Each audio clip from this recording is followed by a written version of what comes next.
দিনটো আমাৰ বাবে এক আনন্দৰ দিন আৰু আজি দিনটো ৰাজ্যৰ মহিলা সবলীকৰণৰ ইতিহাসত এটা অত্যন্ত সোণোৱালী দিন হিচাপে ইতিহাসত অংকিত হৈ থাকিব।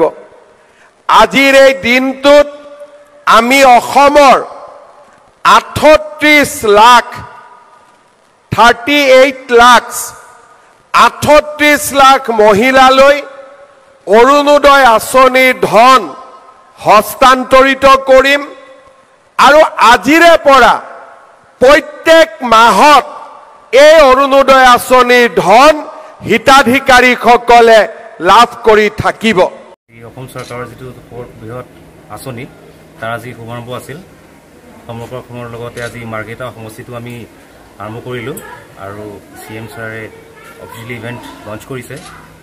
সৰ্বমুঠ আমাৰ মাৰ্ঘেৰিটা ব্লকৰ আণ্ডাৰত 24,727 গৰাকী বেনিফিচিয়াৰীয়ে আঁচনিখন লাভ কৰিব আৰু লগতে টাউন কমিটিৰো আছে বেনিফিচিয়াৰী আছে।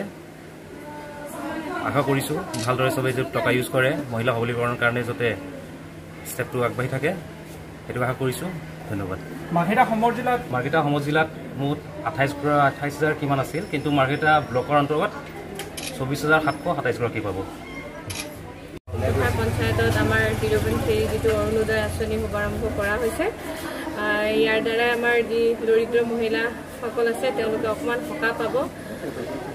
অসম চৰকাৰৰ এই আঁচনি ৰাইজে বহুত ভাল পাইছে আৰু যাতে ৰাইজৰ সকাহ হয় এইখিনিয়ে কৈ মোৰ বক্তব্য